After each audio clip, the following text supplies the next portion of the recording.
तो शुरू करते हैं गेरी केलर और जे पैपरसॉन की बुक द वन थिंग से। पहला आदमी, क्या तुम जानते हो कि लाइफ में जीतने का सीक्रेट क्या है? दूसरा आदमी, नहीं, क्या है? पहला आदमी अपनी उंगली ऊपर करते हुए, ये। दूसरा आदमी तुम्हारी उंगली? पहला आदमी, एक चीज, सिर्फ एक चीज, तुम एक चीज में बहुत ज्यादा अच्छे हो जाओ और बाकी कुछ मैटर नहीं करेगा। दूसरा आदमी, बहुत बढ़िया, पर ये एक चीज है क्या? पहला आदमी, यही तो तुम्हें पता करना है। अगर आप किसी एक चीज के पीछे बहुत देर तक लगे रहते हैं तो आप जरूर जीतेंगे। यही सक्सेस का सीक्रेट है, किसी भी एवरेज आदमी और उसकी अचीवमेंट के पीछे का इकलौता सीक्रेट, गोइंग स्मॉल। यदि हर आदमी के लिए दिन में उतने ही घंटे होते हैं, तब ऐसा क्यों लगता है कि कुछ लोग औरों से बहुत ज्यादा अचीव कर लेते हैं? इसका आंसर है दे गो स्मॉल। गोइंग स्मॉल है उन दूसरी सारी चीजों को अनदेखा कर देना जिन्हें आप कर सकते थे, लेकिन सिर्फ वो ही करना जो इंपॉर्टेंट है। ये पहचानना कि सारी चीजें एक समान जरूरी नहीं है और उन चीजों को पा लेना जो सबसे ज्यादा जरूरी है। हमें इसे समझना है कि एक्स्ट्रा ऑर्डिनरी रिजल्ट्स सीधे इस बात पर डिपेंड करते हैं कि आप अपना फोकस कितना नैरो कर सकते हैं। जब आप जितना संभव है उतने छोटे बन जाते हैं, तब आप अपनी वन थिंग अचीव कर सकते हैं जो आपको लाइफ में बहुत ज्यादा सक्सेसफुल बना देगा। एक्स्ट्रा ऑर्डिनरी रिजल्ट्स अचीव करना। हजारों पत्थर एक साथ गिराना बहुत इजी टास्क है। बस आपको सारे पत्थरों को एक साथ लाइन में लगाना है और पहले पत्थर को धक्का देना है। उसके बाद सारे के सारे पत्थर अपने आप गिर जाएंगे। इसे हम डोमिनो इफेक्ट भी बोलते हैं, पर रियल लाइफ में ये थोड़ा डिफिकल्ट है। प्रॉब्लम ये है कि हमारे लाइफ में कोई हमारे गोल्स को लाइन में नहीं लगाता और हमसे ये नहीं कहता कि यहीं से तुम्हें शुरू करना चाहिए। इसलिए इसके बदले हर दिन हमें स्टार्टिंग से अपनी प्रायोरिटीज को लाइन में लगाना चाहिए। हमें अपने सबसे हाईएस्ट प्रायोरिटी टास्क को ढूंढना चाहिए और उसी पर काम करना चाहिए जब तक वो अचीव ना हो जाए। ये अप्रोच काम करता है क्योंकि एक्स्ट्रा ऑर्डिनरी रिजल्ट्स सीक्वेंशियल होते हैं, यानी एक के बाद एक अचीव होते हैं, एक साथ नहीं। डोमिनोज इफेक्ट आपके काम पर, आपके बिजनेस पर अप्लाई होता है और उस छोटे से छोटे मूवमेंट में भी अप्लाई होता है जब आप डिसाइड कर रहे होते हैं कि आगे क्या करना है। सफलता का निर्माण सफलता पर किया जाता है, यानी सिर्फ एक बार में एक चीज। पार्ट 1, झूठ जो हमें मिसलीड करते हैं और पटरी से उतार देते हैं। टाइम के साथ साथ हम लोगों को इतने ज्यादा झूठ बताए गए होते हैं कि हम उन पर फाइनली विश्वास करने लगते हैं। इतना ही नहीं, हम अपने लाइफ के सबसे ज्यादा इंपॉर्टेंट डिसीजंस भी उन झूठ के बेसिस पे लेने लगते हैं। अगर हमें अपना मैक्सिमम पोटेंशियल अचीव करना है तो हमें ये निश्चित करना पड़ेगा कि हम उन सब झूठों से दूर रहें। झूठ नंबर 1, हर चीज इक्वली मैटर करती है। लॉ और जस्टिस के नाम पर हमें बताया जाता है कि हर चीज इक्वल है, जबकि रियल दुनिया में कोई भी चीजें इक्वल नहीं है। चाहे लोग कितने भी टैलेंटेड हो, इनमें से कोई भी दो लोग एक समान नहीं होते। हर चीज की इंपॉर्टेंस इक्वल नहीं होती। इक्वालिटी, बराबरी एक झूठ है और सक्सेस एक ऐसी गेम नहीं है कि जो इसे ज्यादा खेलेगा वो ही जीतेगा। मगर हर रोज ज्यादातर लोग ठीक इसी तरह से खेलते हैं। हालांकि टू डू लिस्ट हमारे अच्छे इरादों के उपयोगी कलेक्शन का काम करती है। वे हमें छोटी छोटी गैर जरूरी चीजों से डराने का काम भी करती है, जिन्हें हम करने के लिए मजबूर होते हैं क्योंकि ये हमारी लिस्ट में है। अचीवर्स अलग तरीके से काम करते हैं। वो चीजों को प्रायोरिटाइज करके काम करते हैं। वो टू डू लिस्ट की जगह सक्सेस लिस्ट बनाते हैं, एक ऐसी लिस्ट जिन्हें करने पर जो उनके गोल के साथ अलाइंड है और जिन्हें करने से वो अपने गोल के और करीब पहुंच जाएंगे। अगर आपकी टू डू लिस्ट में हर एक चीज लिखी हुई है, तब वो शायद आपको हर जगह पर ले जाएगी, सिवाय उस जगह के जहां आप जाना चाहते हैं। हमें परेटोज प्रिंसिपल अप्लाई करना चाहिए, जिसे हम 80-20 प्रिंसिपल के नाम से भी जानते हैं। ये प्रिंसिपल कहता है कि हमारे 20% एफर्ट्स हमें 80% रिजल्ट दिलवाते हैं। ये आपको एक करेक्ट डायरेक्शन देती है जो आपको आपके गोल तक ले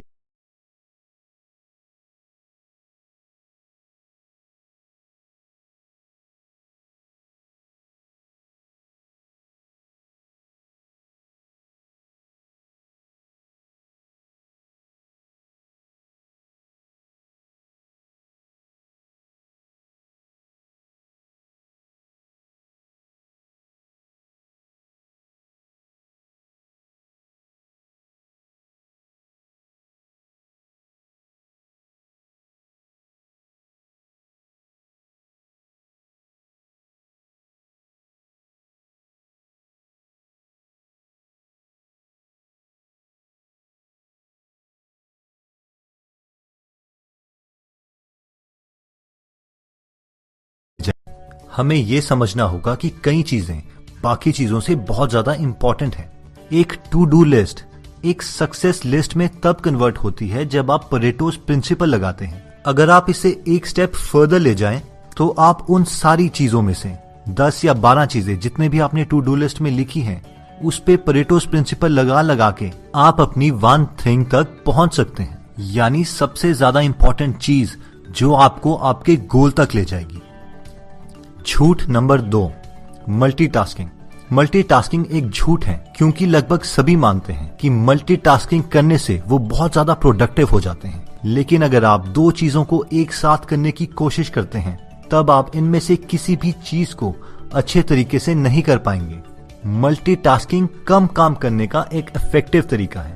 टर्म मल्टीटास्किंग कंप्यूटर के कई काम एक साथ करने की कैपेबिलिटी को डिफाइन करने के लिए 1960 में आया था, पर कंप्यूटर्स भी मल्टीटास्किंग नहीं कर सकते। वो मल्टीपल टास्क को एक एक करके करते हैं, लेकिन ये काम बहुत तेजी से होता है और हमें लगता है कि कंप्यूटर मल्टीपल टास्क को एक साथ कर रहा है। लोग एक साथ 2 या ज्यादा काम कर सकते हैं, जैसे टहलना या बातें करना, पर हम एक साथ 2 चीजों पर फोकस नहीं कर सकते। हमारा ध्यान आगे पीछे होता रहता है।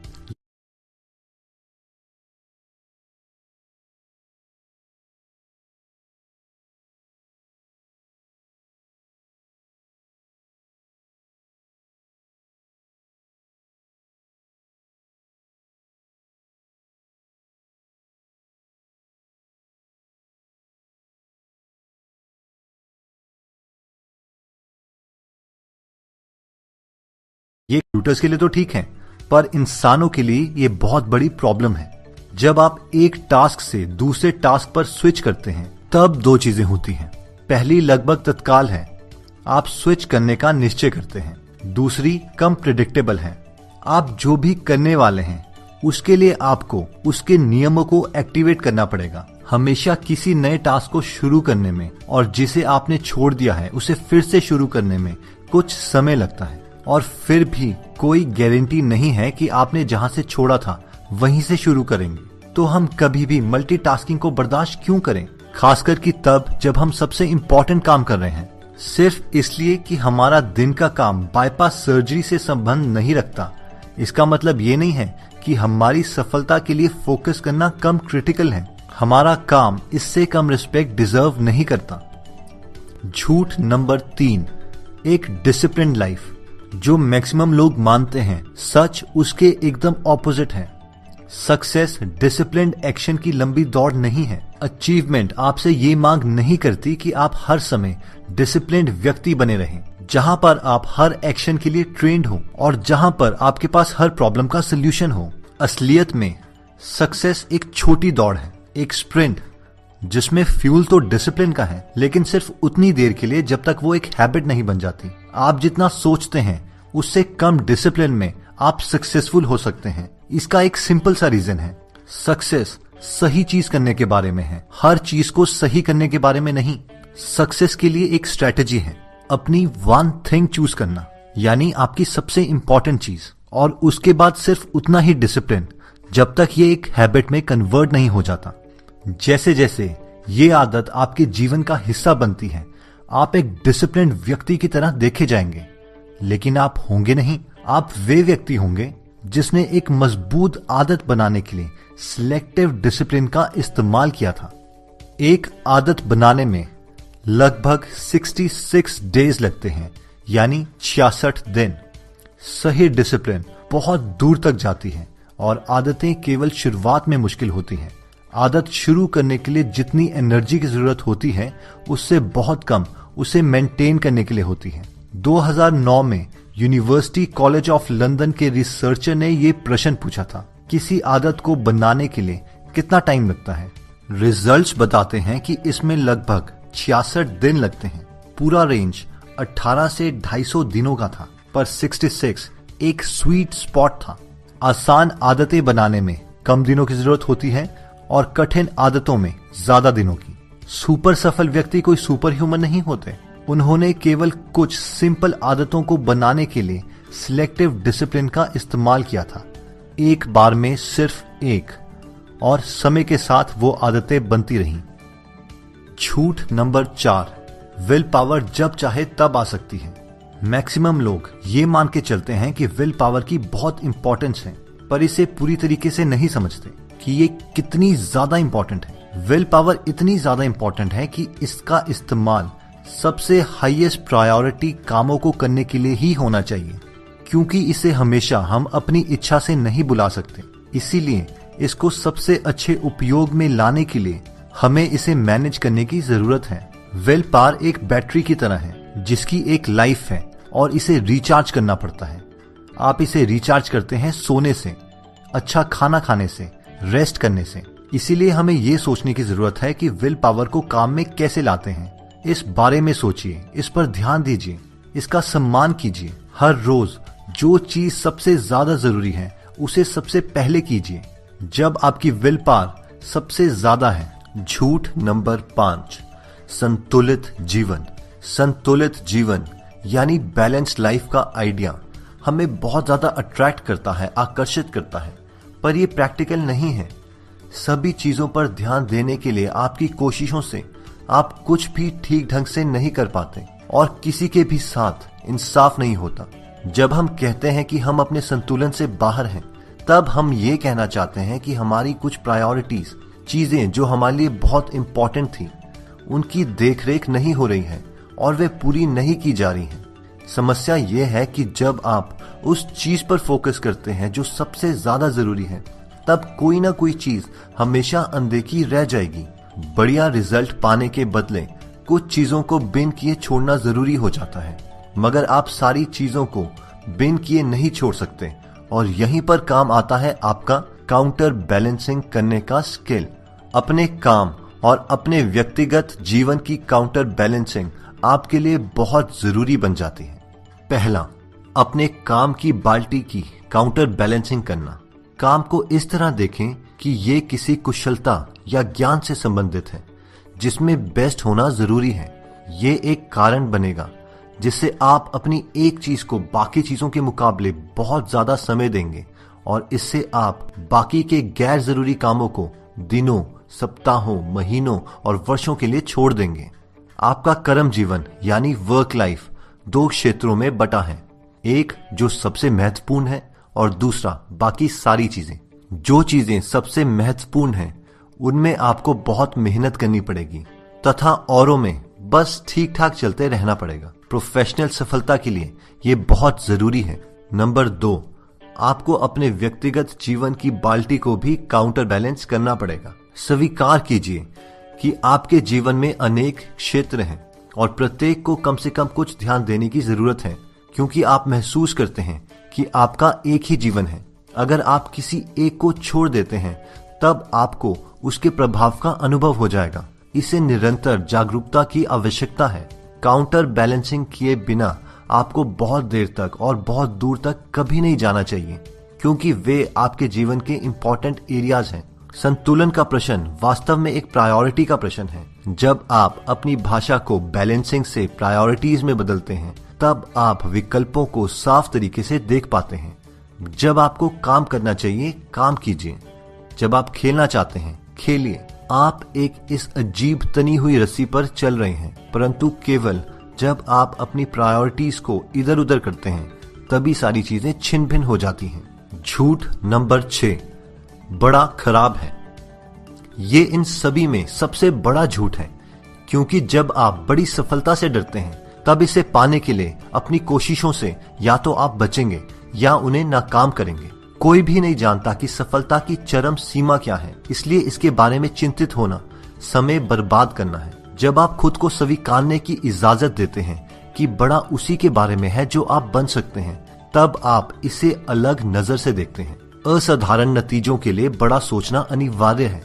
सफलता को एक्शन, कार्यवाही की आवश्यकता होती है और कार्यवाही को विचार की जरूरत होती है। परंतु यहाँ एक कैच है, जो कार्यवाही, एक्शंस बड़ी सफलता हासिल करने के लिए स्प्रिंग बोर्ड बनती है, केवल वही एक्शंस हैं जिनकी शुरुआत बड़ी सोच की जानकारी के साथ की गई थी। इनका कनेक्शन जोड़िए और आपकी सोच कितनी बड़ी है ये समझ में आने लगेगा।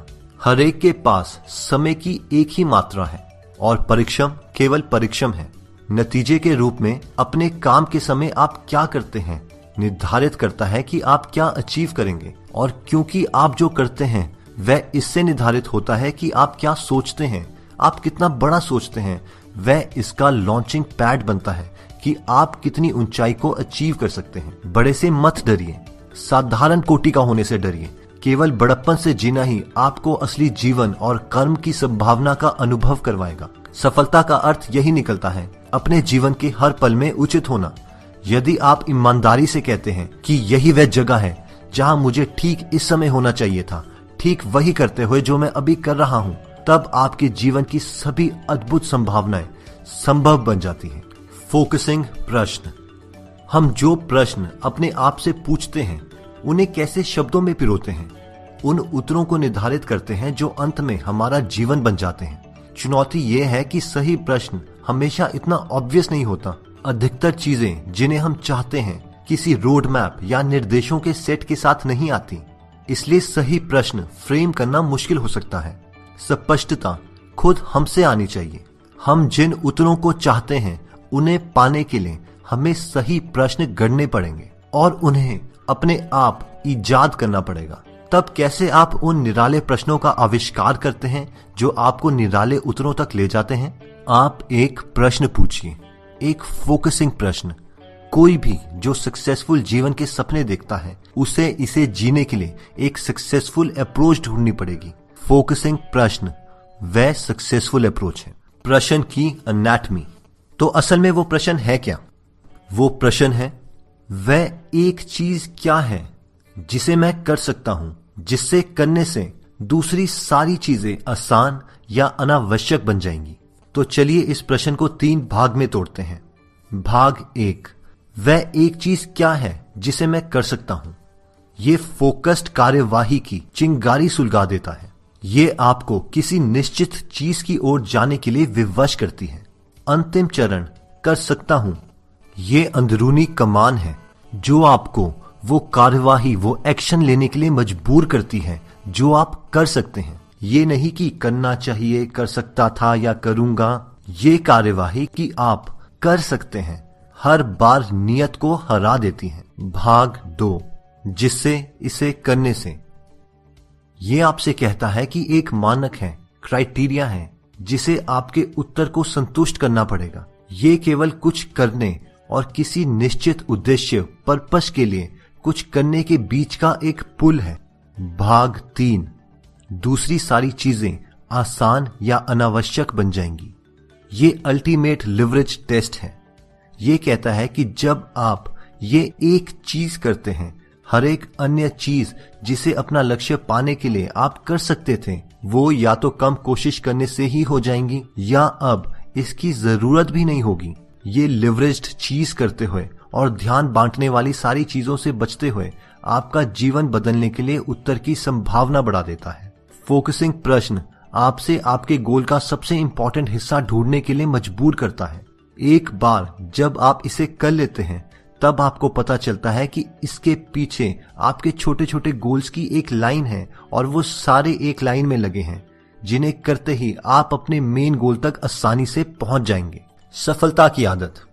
आदतें बनाने में कठिन हो सकती हैं और तोड़ने में कठिन हो सकती हैं, मगर हर समय हम अनजाने में नई आदतें बना रहे हैं। यदि हम पर्याप्त लंबे समय तक जब कोई सोचने का या काम करने का तरीका शुरू करते हैं और उसे जारी रखते हैं, तब हमने एक नई आदत बना ली है।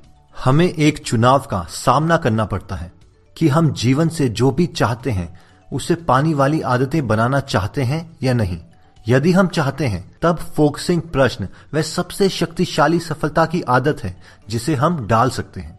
स्पष्ट रूप से हम खुद को पागल बना सकते हैं अगर हम हर चीज के छोटे छोटे पहलुओं का विश्लेषण करते रहें। इसके बदले किसी बड़ी चीज के साथ शुरू कीजिए और देखिए कि ये आपको कहां ले जाती है। फोकसिंग प्रश्न आपको जीवन के विभिन्न क्षेत्रों में आपको उस एक चीज की ओर निर्देशित कर सकता है। केवल अपने फोकसिंग प्रश्न को रिफ्रेम कीजिए। आप एक टाइम फ्रेम में भी शामिल कर सकते हैं, जैसे बिल्कुल अभी क्या करना चाहते हैं, या इस वर्ष क्या करना चाहते हैं, या फिर अगले 5 वर्षों में आप क्या चाहते। यहाँ कुछ फोकसिंग प्रश्न हैं जिन्हें आप अपने आप से पूछ सकते हैं। मेरी स्पिरिचुअल लाइफ के लिए वो एक चीज क्या है जिसे मैं दूसरों की सहायता करने के लिए कर सकता हूं। मेरे शारीरिक स्वास्थ्य के लिए वो एक चीज क्या है जिसे मैं अपने डाइट गोल्स पाने के लिए कर सकता हूं। मेरे व्यक्तिगत जीवन के लिए वो एक चीज क्या है जिसे मैं अपनी कुशलता में सुधार लाने के लिए कर सकता हूं। मेरे इंपॉर्टेंट रिलेशंस के लिए वो एक चीज क्या है जिसे मैं अपने जीवन साथी पार्टनर के साथ अपने संबंधों में सुधार लाने के लिए कर सकता हूं। मेरी नौकरी के लिए वो एक चीज क्या है जिसे मैं ये सुनिश्चित कर सकता हूं जिससे मैं अपना लक्ष्य पालूं। मेरे व्यापार के लिए वो एक चीज क्या है जिसे मैं इसलिए कर सकता हूं ताकि हम ज्यादा कम्पिटिटिव हो जाएं। मेरे फाइनेंस के लिए वो एक चीज क्या है जिसे मैं अपना नेटवर्क बढ़ाने के लिए कर सकता हूं। अपनी उस एक चीज को अपनी दैनिक रूटीन का हिस्सा बनाने के लिए पहले आपको इसे समझना पड़ेगा और इस पर विश्वास करना पड़ेगा। यदि आप नहीं करते हैं तब आप कोई एक्शन नहीं लेंगे। तब आपको हर रोज वो फोकसिंग प्रश्न अपने आप से पूछने की जरूरत है। जब आप इसे करते हैं तब आपकी दिशा स्पष्ट हो जाएगी। एक बार जब आप फोकसिंग प्रश्न को अपनी आदत बना लेते हैं तब अपने मनचाहे नतीजे पाने के लिए आप पूरी तरह से अपनी शक्ति लगा देते हैं। खुद अपनी मदद करने के लिए आप लिवरेज रिमाइंडर्स यूज कर सकते हैं, जैसे कि कोई स्टेटमेंट जो कहती है जब तक मेरी ये एक चीज नहीं कर ली जाती तब तक बाकी सारी चीजें एक ध्यान बांटने वाली चीज है। और सपोर्ट नियुक्त करना ना भूलें। रिसर्च दिखाता है कि आपके आसपास के लोग आप पर बहुत ज्यादा प्रभाव डालते हैं। ये एक आदत दूसरी कई आदतों की नींव बन सकती है। इसलिए फोकसिंग प्रश्न का इस्तेमाल करने की सफलता की आदत को हमें जीवित रखना चाहिए। महान उत्तरों का पथ। फोकसिंग प्रश्न आपकी एक चीज को किसी भी परिस्थिति में पहचानने में आपकी सहायता करेगा। ये स्पष्ट करता है कि अपने जीवन के बड़े क्षेत्रों में आप क्या चाहते हैं और तब अच्छी तरह बता देता है कि इसे पाने के लिए आपको क्या करना चाहिए। ये सरल प्रोसेस है। एक महान प्रश्न पूछिए, तब महान उत्तर को ढूंढ निकालिए। महान प्रश्न पूछिए। महान प्रश्न महान लक्ष्यों की तरह महान और निश्चित होते हैं। महान प्रश्न मैट्रिक्स पर विचार कीजिए। क्वाड्रेंट 1 बड़ा और निश्चित, क्वाड्रेंट 2 बड़ा और व्यापक, क्वाड्रेंट 3 छोटा और व्यापक, क्वाड्रेंट 4 छोटा और निश्चित। सेल्स बढ़ाने जैसे मुद्दे पर महान प्रश्न मैट्रिक्स का उपयोग कैसे करें। क्वाड्रेंट 4 छोटा और निश्चित। इस वर्ष 5% से सेल्स बढ़ाने के लिए मैं क्या कर सकता हूं।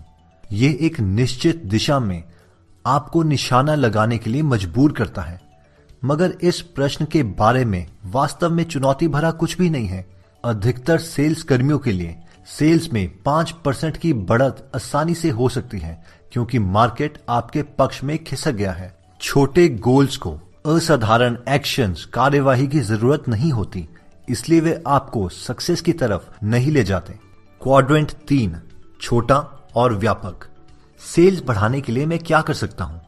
ये वास्तव में कोई अचीवमेंट प्रश्न नहीं है, ये ब्रेनस्टॉर्मिंग का प्रश्न अधिक है। ये आपको विकल्पों को सुनने के लिए बहुत बढ़िया है, परंतु आपके विकल्पों को नैरो करते हुए छोटा बनने के लिए मजबूर कर देता है। दुर्भाग्यवश ये उस तरह का औसत प्रश्न है जिसे अधिकतर लोग पूछते हैं और तब सोचते हैं कि क्यों उनके उत्तर अच्छे नतीजे नहीं डिलीवर कर रहे। क्वाड्रेंट 2 बड़ा और व्यापक। सेल्स दोगुना करने के लिए मैं क्या कर सकता हूं। यहां आपके पास एक बड़ा प्रश्न है परंतु कुछ भी निश्चित नहीं है। ये अच्छी शुरुआत है परंतु इसमें कुछ भी निश्चित नहीं है और इसीलिए ये उत्तरों से अधिक प्रश्न छोड़ता है। तब भी बहुत ज्यादा विकल्प है और निश्चितताओं के बिना आप नहीं जानते कि शुरू कहां से करना है। क्वाड्रेंट 1 बड़ा और निश्चित। 6 महीने में सेल्स दोगुना करने के लिए मैं क्या कर सकता हूं। अब आपके पास महान प्रश्न के सभी तत्व हैं। ये एक बड़ा लक्ष्य है और ये निश्चित है। आप सेल्स दोगुना कर रहे हैं जो आसान नहीं है और आपके पास 6 महीने की एक टाइम फ्रेम है जो एक चुनौती है। आपको बड़े उत्तर की आवश्यकता होगी। आप जिसे संभव मानते हैं उसे खींचना पड़ेगा और समाधानों के टूल बॉक्स के बाहर झांकना पड़ेगा। इसलिए यदि 6 महीने में सेल्स 2 गुना करने के लिए मैं क्या कर सकता हूं? एक महान प्रश्न है, लेकिन इसे हम और भी शक्तिशाली कैसे बना सकते हैं? इसे फोकसिंग प्रश्न में बदलिए। वे एक चीज क्या है जिसे मैं 6 महीने में सेल्स 2 गुना करने के लिए कर सकूं, जिससे इसे करने से कोई भी दूसरी चीज ज्यादा आसान और अनावश्यक हो जाए। एक महान उत्तर ढूंढ निकालिए। उत्तर 3 कैटेगरी में आते हैं: दोहरे, स्ट्रेच और संभावना। हाई अचीवर्स पहले 2 रास्तों को समझते हैं लेकिन उन्हें रद्द करते हैं। यदि असाधारण संभव है तब वे साधारण से समझौता नहीं करना चाहते। उन्होंने एक महान प्रश्न पूछा है और सबसे बढ़िया उत्तर चाहते हैं। अपने उत्तर को ढूंढते हुए दूसरों के रिसर्च और अनुभव शुरू करने के लिए सबसे अच्छी जगह है। दूसरों के ज्ञान से आप एक बेंचमार्क स्थापित कर सकते हैं। स्ट्रेच अप्रोच के साथ ये आपका मैक्सिमम था, परंतु अब ये आपका मिनिमम है। आप उतना ही नहीं करते, लेकिन ये पहाड़ की चोटी बन जाती है जहां आप ये देखने के लिए खड़े होंगे कि आप देख पाएं कि आगे क्या आ सकता है। इसे ट्रेंडिंग कहते हैं और ये दूसरा कदम है। आप अगली चीज खोज रहे हैं जिसे आप कर सकते हैं। बेस्ट परफॉर्मेंस किस दिशा में है, उसी दिशा में आगे बढ़ने के लिए, या यदि जरूरत हो तो बिल्कुल नई दिशा में, क्योंकि आपका उत्तर ओरिजिनल होगा। संभवतः इसे इंप्लीमेंट करने के लिए आपको खुद को रीइन्वेंट करना पड़ेगा। साधारणतः एक नए उत्तर को एक नए आचरण की जरूरत होती है। इसीलिए यदि काफी बड़ी सफलता के रास्ते में आप एक प्रोसेस में बदल जाएं, तब हैरान मत होइएगा। हमारे जीवन में एक स्वाभाविक लय है जो उस एक चीज को लागू करने के लिए और असाधारण नतीजे अचीव करने के लिए एक सरल फॉर्मूला बन जाती है: पर्पस, प्रायोरिटी और प्रोडक्टिविटी। सबसे अधिक प्रोडक्टिव व्यक्ति पर्पस से शुरू करते हैं और इसे कंपास के समान प्रयोग करते हैं। पर्पस के साथ और प्रायोरिटी के लिए जीवित रहिए। हम कौन हैं और कहां जाना चाहते हैं निर्धारित करते हैं कि हम क्या करते हैं और क्या कर पाते हैं। पर्पस से जिया गया जीवन सबसे शक्तिशाली होता है और सबसे खुशहाल होता है। फुलफिलमेंट के रास्ते में खुशी मिल जाती है। हम सभी खुश होना चाहते हैं, मगर इसे पाने का सबसे बढ़िया उपाय इसकी खोज करना नहीं है। बनी रहने वाली खुशी हासिल करने के लिए सबसे सुनिश्चित रास्ता उस समय प्रकट होता है जब आप अपने जीवन को किसी ज्यादा बड़ी चीज के लिए बनाते हैं, जब आप अपनी रोजाना की कार्यवाही में मायने और पर्पस लाते हैं। पर्पस की शक्ति। पर्पस शक्ति के लिए सबसे सीधा रास्ता है और व्यक्तिगत बल का अंतिम सोर्स है। दृढ़ निश्चय की शक्ति और डटे रहने की शक्ति। असाधारण नतीजों का नुस्खा है उसे जानना जो आपके लिए महत्वपूर्ण है और इसकी सीध में एक्शन करते रहना। कोई चीज आप क्यों कर रहे हैं, इसे जानना। जब चीजें खराब होने लगती है तब इसकी जरूरत होती है। वह ज्यादा पसीना बहाने के लिए इंस्पिरेशन और मोटिवेशन देता है। आपको क्या आगे बढ़ाता है, इसे पूछते हुए अपना पर्पस ढूंढ निकालिए। पर्पस ही वह कारण है जिससे आप जीवन के बारे में एक्साइटेड रहते हैं। एक दिशा चुन लीजिए, उस रास्ते पर चलना शुरू कीजिए और देखिए कि वह आपको पसंद है या नहीं। समय स्पष्टता लाता है और यदि आपको लगता है कि आप इसे पसंद नहीं करते, तब आप हमेशा अपना मन बदल सकते हैं। अब के लिए लक्ष्य स्थापित करना, अपने आप से बचने के लिए, सही प्रायोरिटी सेट करने के लिए और अपने पर्पस को पाने और अपने पर्पस के पास बढ़ने के लिए हमें एक सरल उपाय सोचने की जरूरत है। अब के लिए लक्ष्य स्थापित करने के फिल्टर से होकर सोचते हुए आप भविष्य के लिए एक लक्ष्य स्थापित करते हैं और तब इस बात पर आते हैं कि ठीक इस समय आपको क्या करते रहना चाहिए। अब के लिए लक्ष्य स्थापना को समझना और इसे पूरा करना आपके दिमाग को ट्रेन करता है कि कैसे सोचें, समय के साथ एक लक्ष्य को दूसरे के साथ कैसे कनेक्ट करें। जब तक आप सबसे महत्वपूर्ण चीज जान नहीं लेते कि ठीक इस समय आपको क्या करना चाहिए, आप सीख रहे हैं कि कैसे बड़ा सोचें। परंतु गो स्मॉल, यानी सोचिए तो बड़ा, लेकिन करिए छोटे छोटे स्टेप्स में। प्रोडक्टिविटी के लिए जीवित रहिए। सबसे अधिक सफल व्यक्ति सबसे अधिक प्रोडक्टिव व्यक्ति है। प्रोडक्टिव व्यक्ति चीजें कंप्लीट कर लेते हैं, बेहतर नतीजे अचीव करते हैं और इसीलिए करते हैं क्योंकि वे अपनी टॉप प्रायोरिटी, अपनी एक चीज पर अधिक से अधिक समय प्रोडक्टिव बने रहने में समर्पित करते हैं। वो अपनी एक चीज को टाइम ब्लॉक कर लेते हैं और तब उन टाइम ब्लॉक्स की रक्षा पूरी ईमानदारी के साथ करते हैं। Time blocking. अधिकतर लोग सोचते हैं कि सफल होने के लिए कभी भी समय काफी नहीं होता, परंतु यदि इसे आप ब्लॉक कर लें तब होता है। टाइम ब्लॉकिंग समय देखने और इसका उपयोग करने के लिए बहुत रिजल्ट ओरिएंटेड उपाय है। ये इसे सुनिश्चित करने के लिए एक उपाय है कि जिसे करना है वह कर दिया जाता है। इसलिए अपने कैलेंडर पर जाइए और अपनी एक चीज करने के लिए आपको जितने समय की जरूरत है उसे ब्लॉक कर दीजिए। उचित घंटे और दिन ब्लॉक कर दीजिए। यदि ये एक नियमित चीज है तब हर दिन कीजिए, जिससे ये एक आदत बन जाए। दूसरी सारी चीजें, पेपर्स, ईमेल्स, कॉल्स, सबको इंतजार करना पड़ेगा। जब आप टाइम ब्लॉक करते हैं तब आप सबसे प्रोडक्टिव संभव दिन की रचना इस तरह कर रहे हैं जो आपके बाकी जीवन में हर दिन रिपीट करने के लायक है। यदि एक कार्यवाही एक्शन से आपको ज्यादा नतीजे आते हैं तब आपको उस एक एक्शन कार्यवाही को ज्यादा समय देना चाहिए। प्रत्येक और हर दिन अपने ब्लॉक्ड टाइम के लिए फोकसिंग प्रश्न पूछिए। आज वो एक चीज क्या है जिसे मैं अपनी एक चीज के लिए इस तरह कर सकता हूँ जिससे इसे करने से हर दूसरी चीज अधिक आसान या अनावश्यक हो जाए। जब आपको उत्तर मिल जाता है तब आप सबसे लिवरेज्ड काम के लिए सबसे लिवरेज्ड कार्यवाही कर रहे होंगे। इसी तरह नतीजे असाधारण बन जाते हैं।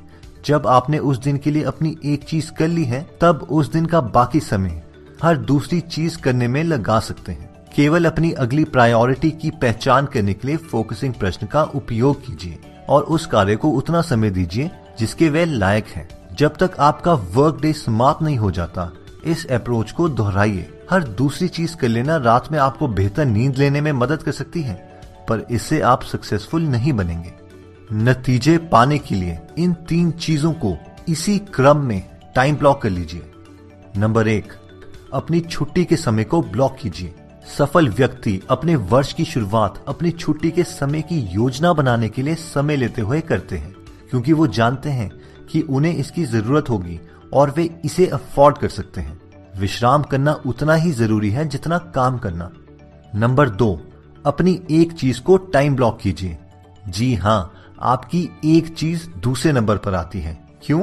क्योंकि यदि आप अपने व्यक्तिगत मनोरंजन के समय की अनदेखी करते हैं तब आप अपने प्रोफेशनल जीवन में खुशी बनाए नहीं रख सकते। इसे कामयाब करने की कुंजी है अपने दिन में जितना पहले हो सके टाइम ब्लॉक कर लेना। कम से कम 4 घंटे ब्लॉक करने का लक्ष्य रखिए। यदि आप ज्यादा कर सकते हैं तब कीजिए। नंबर 3, अपनी योजना बनाने के समय को टाइम ब्लॉक कीजिए। ये तब होता है जब आप इस पर चिंतन करते हैं कि आप कहाँ हैं और कहाँ होना चाहते हैं। हर एक हफ्ते 1 घंटा अपने वार्षिक और मासिक लक्ष्य को रिव्यू करने के लिए ब्लॉक कर लीजिए। पूछिए इस आधार पर कि इस समय मैं कहाँ हूँ। वो एक चीज क्या है जिसे मुझे अपने मासिक लक्ष्य में सही रास्ते पर रखने के लिए और मेरे मासिक लक्ष्य को वार्षिक लक्ष्य के साथ सही रास्ते पर रखने के लिए करने की जरूरत है। अपने टाइम ब्लॉक की रक्षा कीजिए। जिससे टाइम ब्लॉक्स वास्तव में टाइम ब्लॉक करें उनकी रक्षा करनी चाहिए। इसलिए जब आपको कोई डबल बुक करने की कोशिश करता है तब केवल ये कह दीजिए, मुझे दुख है पर उस समय मेरी पहले से ही अपॉइंटमेंट है, और कोई रीजन सुना दीजिए। 3 कमिटमेंट्स। टाइम ब्लॉकिंग के जरिए असाधारण नतीजे अचीव करने के लिए 3 कमिटमेंट की जरूरत होती है। पहला, आप उस व्यक्ति की मानसिकता अपनाइए जो मास्टरी अचीव करने की मांग करता है। मास्टरी अपने लिए सबसे बढ़िया होने के लिए एक कमिटमेंट है। दूसरा, आपको चीजें करने के लिए लगातार सबसे बढ़िया उपाय ढूंढने पड़ेंगे। और अंतिम, अपनी एक चीज अचीव करने के लिए जो आप कर सकते हैं वो हर चीज करने के लिए आपको सिर्फ खुद को ही जिम्मेदार ठहराना पड़ेगा। नंबर 1, मास्टरी के रास्ते पर चलिए। जब आप मास्टरी को एक डेस्टिनेशन, एक रास्ते के रूप में देखते हैं, ये पहुंचने लायक और पाने लायक लगना शुरू हो जाता है। मास्टरी के एक हेल्दी व्यू का अर्थ है अपने सबसे महत्वपूर्ण काम पर सबसे अच्छा होना जितना आप हो सकते हैं। आपके पास जो सबसे बढ़िया है उसे न्यौछावर करना। ये रास्ता उस अप्रेंटिस का है जो बेहतर अनुभव और निपुणता के लिए बुनियादी चीजों को सीखने और फिर से सीखने की कभी भी समाप्त न होने वाली यात्रा पर है। नंबर 2, ई से पी की ओर बढ़िए। किसी भी चीज में मास्टरी गेन करने का रास्ता केवल आप जितना कर सकते हैं उतना सबसे बढ़िया कर रहे हैं का कॉम्बिनेशन ही नहीं है, बल्कि उतना बढ़िया करना भी है जितना किया जा सकता है। इसे ई एंटरप्रेन्योरियल अप्रोच से पी पर्पसफुल अप्रोच की ओर बढ़ना कहा जाता है। हमारा स्वाभाविक अप्रोच एंटरप्रेन्योरियल ये किसी उस चीज को देखना है जिसे हम करना चाहते हैं या जिसे करने की जरूरत है और अपनी पूरी ऊर्जा और स्वाभाविक क्षमताओं के साथ इसे करने के लिए उत्साह के साथ दौड़ पड़ना। फिर भी हमारी स्वाभाविक क्षमताओं के अचीवमेंट की एक सीमा होती है। प्रोडक्टिविटी और सफलता का एक लेवल, एक स्तर है जो अंत में समाप्त हो जाता है। अत्यंत प्रोडक्टिव व्यक्ति अपने स्वाभाविक अप्रोच की सीमाओं को अपनी सफलता पर आखिरी शब्द के रूप में कभी स्वीकार नहीं करते। जब आप पी को लिमिटेशन की उसी सीलिंग पर लाते हैं तब चीजें अलग दिखाई देती हैं। पर्पसफुल अप्रोच कहता है मैं अब भी विकास करने के लिए कमिटेड हूँ, तब मेरे विकल्प क्या हैं? तब आप फोकसिंग प्रश्न का इस्तेमाल उन विकल्पों को अगली चीज के लिए संकुचित कर सकते हैं जिसे आपको करना चाहिए। ये एक मॉडल का अनुसरण करना हो सकता है, नई प्रणाली सिस्टम अपनाना हो सकता है या दोनों हो सकते हैं। नंबर 3, जिम्मेदारी के चक्र में जीवित रहिए। किसी दूसरे को नहीं बल्कि खुद को जिम्मेदार ठहराते हुए अपने नतीजों की पूरी जिम्मेदारी ले लेना सबसे शक्तिशाली चीज है जिसे अपनी सफलता को ड्राइव करने के लिए आप कर सकते हैं। इसलिए इन तीनों कमिटमेंट्स में जिम्मेदारी सबसे महत्वपूर्ण है। इसके बिना जैसे ही आप किसी चुनौती का सामना करेंगे, मास्टरी के पथ पर आपकी यात्रा रुक जाएगी और आप समझ नहीं पाएंगे कि अचीवमेंट की सीलिंग को कैसे तोड़कर निकलें जो आपके रास्ते में आ गई है। जिम्मेदार व्यक्ति धक्कों को सह लेता है और चलते रहता है। वे रिजल्ट ओरिएंटेड है और कभी भी काम न करने वाली कार्यवाहियां, कुशलता के स्तरों, मॉडल्स, प्रणालियां या संबंधों का बचाव नहीं करता।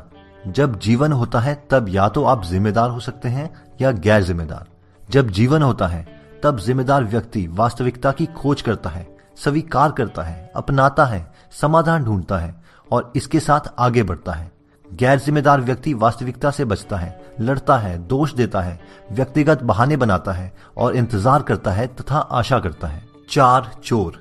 हमारे सबसे अच्छे इरादे नष्ट हो सकते हैं, ठीक वैसे ही जैसे 6 झूठ हैं जो आपको धोखा देंगे और भटका देंगे, वैसे ही 4 चोर हैं जो आपको रोक लेंगे और आपसे आपकी प्रोडक्टिविटी लूट लेंगे। नंबर 1, नहीं कहने में अक्षमता। जब आप फोकस करने की कोशिश कर रहे हैं तब विचलित हो जाना एक बात है, आपने अभी शुरू भी नहीं किया है तब हाईजैक्ट हो जाना एक और बात है। कोई भी व्यक्ति जो आपको आपकी पटरी से उतार सकता है, अगर आप उसे ना नहीं कह सकते तो आप कभी भी सफल नहीं हो पाएंगे। नंबर 2, गड़बड़ी का भय।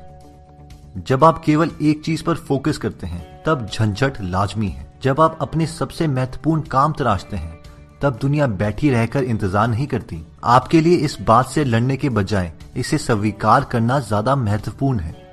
नंबर 3, खराब स्वास्थ्य की आदतें। व्यक्तिगत ऊर्जा की मिसमैनेजमेंट प्रोडक्टिविटी का खामोश चोर है। ये एक्सरसाइज की कुंजी है। मेडिटेशन के लिए कुछ समय निकालिए और सुनिश्चित कीजिए कि आप 8 घंटे की नींद लेते हैं। बहुत ज्यादा काम लेने की कोशिश करते हुए अपने स्वास्थ्य का बलिदान मत कीजिए। नंबर 4, वातावरण आपके लक्ष्य की सहायता नहीं करता। आपका वातावरण केवल वही है जिसे आप प्रतिदिन देखते हैं और जिसे अनुभव करते हैं। आपके जीवन में सही लोग और आपके आसपास सही वातावरण आपको अपनी एक चीज पाने की कोशिशों में सहायता करेगा। यात्रा। काश इसे मैंने किया होता, इसे तो हम कर सकते थे, करना चाहिए था। जमा करने के लिए आपका जीवन बहुत छोटा है। सफलता एक अंदरूनी काम है। जब आप खुद को संभाल लेते हैं तब दुनिया अपनी जगह पर आ जाती है। आप जानते हैं कि क्या करना है, आप जानते हैं कि कैसे करना है। आपका अगला कदम बहुत आसान है। बस इसी वक्त अपनी वन थिंग चूज कीजिए और उसे कर दीजिए। दोस्तों, ये बुक एक बहुत ही अच्छी बुक है और हम आपको रेकमेंड करते हैं कि आप ये बुक पूरी पढ़ें। चलिए कमेंट्स में जरूर बताइएगा कि आपको ये बुक कैसी लगी।